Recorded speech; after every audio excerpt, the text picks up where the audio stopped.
What's up guys, Jordan here from Arcade Tunes. Welcome back to the channel. We're gonna go over the two most common reasons E36s blow up engines, don't last, and have tons of problems. So instead of getting into what those two things are, we're gonna start with a dyno pull and show you what the car is doing, and then go into why it's doing that, how to fix it, how to make it better. These two things, if you do these two things right, it's like the best security on not breaking your Turbo E36 or Turbo any car. Before I do a dyno pull, I want to apologize for this horrible wheel choice color. This is absolutely horrendous. I think he's gonna redo this.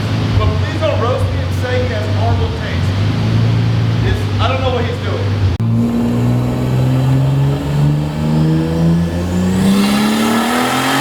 Dyno noise is so loud. So I stayed in it to like 27-ish pounds. That way you can see it comes in, it hits 20, and then it just goes to the moon. That's me lifting. That time I lifted at 4,900 RPMs and made 600 wheel. So the thing is, if I stay in it, the boost, like I said before was going 35 pounds, it won't blow up because it's got a built motor in it and it's on 85. If you have a stock motor and you do wastegate line routing wrong and you hit 35 pounds boost in your stock engine, it's blowing up. Same thing with a fuel issue. The other car, we're gonna swap cars and show you the other car and do a dyno pull on that also to see if it's good now after they fix like the wastegate routing issues and the fuel pump problems. That car also is built engine. If it was not built engine, I can't guarantee it would have blown up. But I mean, that car was seeing 30-something pounds of boost. They fixed the boost problem. Then there was a fuel problem, and the fuel line was ripped also. So 30-something pounds of boost, crazy lean, is literally a recipe for disaster on a stock engine. Even on a built engine, you'll beat up the rings, detonate, still damage the motor. But stock motor guys, people turbo their cars, mess up little things, and then they're like, yo, my car blew up. Arcade Tunes sucks.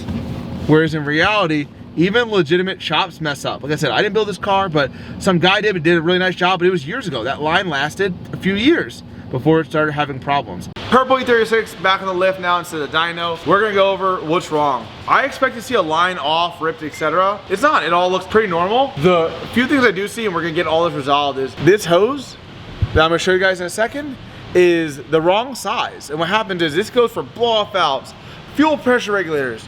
Vibrant sells a package of hose, like I forget what they call it. I think like 40 bucks, 50 bucks, maybe it's more now with everything else going up. It has every size hose you might need. You want the smallest hose possible. If it's hard to push a hose on, it's hard for it to come off. Just like the fuel pump stuff, I treat vacuum hose the same way. If you get a vacuum hose that's very, very hard to push on, even your zip tie melts, breaks, the line won't come off. I've ran 35 pounds boost, no zip ties, it's okay. I don't do it anymore. I've learned my lesson. I learned my lesson on cars that actually have had a hose that's not the tightest to go on, with a zip tie still blowing off. And lines that are very hard to push on, without one, have stayed on better. I've lost an engine for N54 to a vacuum line was a little bit loose, and even though there's a zip tie, it came off. And one E36 engine on a customer's car that I paid for the motor on after, we used a really thick reinforced one. It seemed like really hard, so I didn't think it would matter that much, even though we used a zip tie on it. And it was a little hard to go on, it didn't clamp it good. So I've learned my lesson that if you're gonna use silicone hose, I use Vibrant. I've had no issues with it. And as long as it's very tight to go on, it will not come off.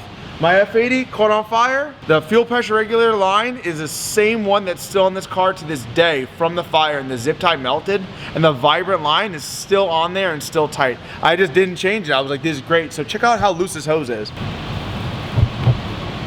Can you see it or not really? Yep. You see it rotating? Okay, cool. If that has zip tie and it's rotating that much, there's a barb and it might never come off, but I'm just not taking any chances. Also, this line is touching a variety of things. I learned a long time ago on an E36, like 10 plus years ago, I had an oil line that when the motor would move, it would rub against the chassis a little bit, and after thousands of miles, it wore through and created a leak. F80s from the factory have a variety of engine wiring harness parts. Can't show you on that because they're all missing. That on the engine, it's clamped down, and on the body, it's bolted in. So what happens is, I'll use this as an example. If there's a chassis here and this thing against it, as the motor moves over imagine there's a wire or a hose in the engine bay, it will rub through this over thousands of miles.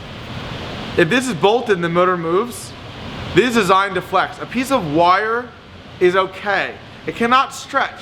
So if it's tight, it will have a problem. Same with that hose. You never want it too tight. But if you're running a vacuum hose like that along the car, you're gonna wanna put it on the turbo, and then wherever you can zip tie it or secure it, right? to the motor. Do the same on the chassis side, that's great. This hose is just sort of chilling. I thought it was zip tied a long time ago. Once again, the car sort of drove it. I'm like telling you guys everything you should do, not necessarily the dumb things I have done over the past of like quick fixes, upgrade boost controllers. So this needs a new hose to be safe. We're gonna pull this one off and inspect to see if it's ripped. If it's not ripped, the wastegate could be seized up or something in theory. That's really not common. Most likely we'll pull it off and the hose will be ripped or torn somewhere or rubbed through. Cause I don't know what you guys can't see. It does not feel like nice soft silicone. It feels like almost like washer fluid type stuff because it has a seam on it, which is really bad. Let's see if I show you guys a seam. Can't see a seam at all, but you can see lines. But it is also just sort of like, it touches the motor mount arm, which that will move with it fine. And it routes up sort of strange, runs up towards the motor mount. So we'll get a new line on there. And then we'll also put smoke through and smoke test the wastegate to make sure it actuates. You guys won't be able to see that here because we're gonna just throw a camera up, it's not gonna be visible. But wastegate lines should always be the smallest size. You guys saw how loose this is? We're gonna go get this line out and then I'll throw a new line on and show you guys how tight it should be. So we're gonna see how hard it is to get this line off. That rotates super easy. And so like, not a lot of force. That did not happen. But if that was a stock engine car and you get into boost and that gets older, there's a little bit of oil because turbos can push a little oil on bottom mount steps. All it takes is that on a stock motor car and like RIP your engine. So we're gonna drop down, pull the whole line out, inspect it. And if we see something wrong, we'll just go ahead and throw a new line on it. If we don't see something wrong, pressure test the wastegate and see if it opens. Before we do anything crazy, we're just smoke testing the line to see if it's damaged. This is not damaged. It's leaking over there? Oh, I thought it was leaking. It's not. Oh, that's that line. Yeah, so the line that was on the car is not leaking. There's no boost controller in line. So while that line popping off was not the failure, it is a ton of people's failures, and it's really something you guys should like be careful and buy the right line. I'm gonna take off the top line right now and just show you what a correct fitting line should be. And then also, you guys are gonna click the subscribe button right now. Give it a thumbs up. But I'm gonna get this hose. This is like so tight in there with air conditioning, everything this car has, to show you guys properly like how easy a hose barb should be to go on. So I'm just gonna show you the hose we're using on just a barb off to the side. And then I hope you guys can understand from this exactly how to do it in your car. As an example for you guys to sort of show what's what, here's two lines. I don't know how good you can see. They're like very, even though the outside silicone's different size, they're different size. Here's a barb. I'm gonna put the barb on both of them. One of them, as you saw, it still took some level of force. It's still held in there. The smaller one takes more force to go on. Now, I know it just seems super stupid. If you pull it, which one comes off first? The one that was easier to go on. So when you have like 30 pounds boost, 20 pounds boost, whatever the case may be, if you get a really small line and push it on, it's gonna be the best. I know for blow-off valves, they say to use a specific size line so it functions as good as possible. I would still rather choose the tightest one for your fitting over having maybe a millisecond of delay so it never pops off and you never have a problem. This is like great, I feel like a teacher right now. So we're gonna go and change all wastegate lines with this. We're gonna test the wastegate to make sure it works. And as long as the wastegate works, when these new lines that aren't loose and potentially leaking, we're gonna throw it back together and get it on the dyno. We are back in the purple Turbo E36.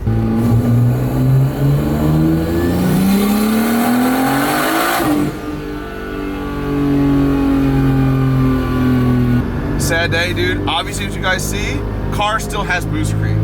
Wastegate lines are a huge problem in these cars, but that's not the problem today. Even though the line was loose, we have some other wastegate problem. I'm probably gonna take the wastegate off, take it apart, and see what's good with it, and maybe throw a new one on. So that's what you guys can see right now, but please get those wastegate lines proper. This car boost creeps because of other mechanical problems, not because of the lines. It is a huge failure point in these cars. Now the boost control issues are all resolved. Next step is fixing the fueling problems, which is like, I would say, top two biggest E36 problems of why they break and blow up. That's not E36, that's all turbo cars that have aftermarket fuel pumps. Let's dive into that right now. Second biggest problem, I don't know what you want to call it, fuel system related problem. And I'm not talking about lines, etc. underneath the car or lines popping off. Everyone thinks when you talk about leaks, about lines popping off. If that was the case, it wouldn't be a problem because the line would pop off, your car wouldn't run anymore. The problem is leaks. People use lines that look like this that come with different fuel line kits, or fuel kits, Whether you buy AM pump, Walbro pump, whatever pump you buy, I don't use these. I refuse to use any lines like this. The black E36 had a rubber line that used to come with a Rally Road kit. They don't supply that anymore. They all blow. So if you have a Rally Road kit in your car, check it.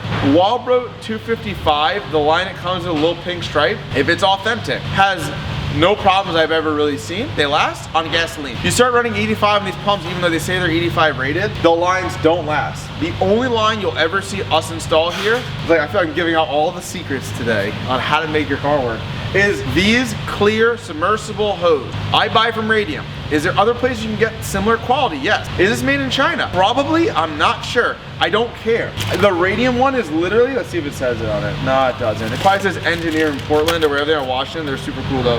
I only use a clear one. I've had probably 4 to 5 cars with black PTFE lines in the car. They blow up. On an E36 at like 51 PSI base plus boost, 80, 85 PSI, let's say, 90 max if you're crazy, running like a 40 pounds boost, they shouldn't be a huge problem. From what I've seen, 100, 120 PSI, like you have anything going on, or an F80, it's like flashing ECU, or you unplug something and the fuel pump primes, when the fuel pump's hot, the line blows up. And I know it might sound crazy, just the black ones have that problem. I don't know if it's something in the die, in the line, but it's not a one-time occurrence. I've never had one of these fail. My F80, the 1200 horsepower one, has these inside the gas tank. I've ran a lot of fuel pressure different times. I've ran like 100 plus PSI multiple times for different reasons, testing things. Never had one fail. It's still in there. It's all still looks great. This is another Radium hose we took off a car. We were trying to figure out why we took it off and why we kept it. We usually throw everything out that's like garbage. This came from a DW kit. Like if it was a pump gas car and it was never gonna see 85, I guess you can do one of these. I would still go with a Radium if you're willing to spend the maybe $15 these cost. These don't blow off. These don't fail. They leak. They develop hairline cracks and blow out pressure. Car will idle, run, drive, right? But as your fuel supply goes up and you make more and more power and the injectors open more and more, if you're losing 15% fuel, 20% fuel out of this, it will become a problem at some point, and then your car goes lean and blows up. I know people can say if you're on standalone, you won't have that problem. I know a ton of standalone cars that still go lean, still have fuel pressure crashes. The ECU has to react to something. On standalone, it has to go lean to add fuel to fix it. Same thing with overboost protection like we spoke about before with wastegate issues. It still has to see high boost to initiate a cut, a limiter, etc. Preventative maintenance or preventing things is the best way to not have huge failures on cars.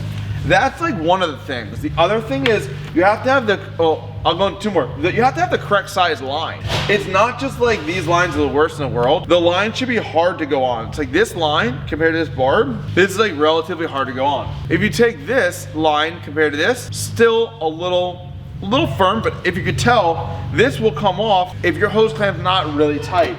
It's always best if you get a fuel pump. Example, Walbro is my favorite fuel pump ever. This is literally junk. Anything like Air Motive AM, in my opinion, I don't like them. The check valves fail all the time. They have hot start issues all the time. This has, the filter looks new. It has 0 miles on it. It had hot start issues here. And we took it out, checked the line, nothing was wrong. I've never had a check valve fail in a Walbro pump.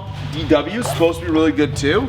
I've installed a few of them. These are like my go-to pumps though. But I love that the double barb. If it's really hard to get the hose on, like this is hard, the chance, even if you have a hose clamp on there that's just snug, holding it down, it will never come off. It will never pop off and leak on you. Next thing, 45 Walbros, 3/8 inch. So you get like a 3/8 inch Radium line. It's absurdly hard to get this on. I'm not gonna do it now because we get it on right now. It's not gonna come on, but I don't know if you guys can see. It is like really, really hard to go on. That's amazing because it's never ever gonna come off. From the factory, these are held on with nothing. They're just pressed on. There's no clamp. If you put this in, you put a clamp below the barbs, just snug, never give you a problem. Only thing is like if you have an E36, I don't remember the combo, if it's with a 255 Walbro or 45, the fuel bulkhead on the top is a different size than one of the pumps. One's 5/16, one's 3/8.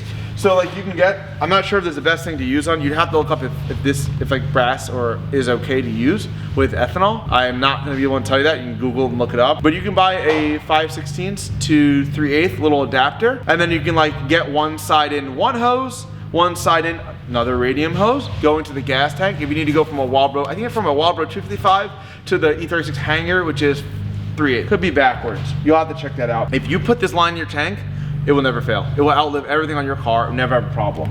Wiring wise too, we'll get into in the future in a different video on like how to properly wire a fuel pump.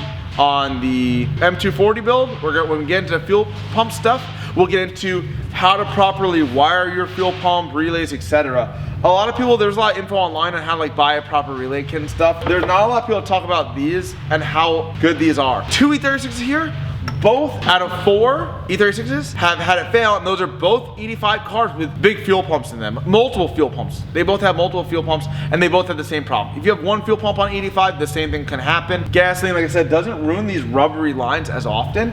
And I know that there's submersible E85 safe lines. I still have issues with them all the time. I don't think it's a great idea. And fuel pump wise, wow, bro. I hope that this really helps someone out there with these little things. These are things I don't post about, talk about a lot. Randomly on Facebook groups, we're trying to help. I help people and like say things, but I hope these little tricks help someone out there. If you want to see more tips and tricks, be sure to subscribe.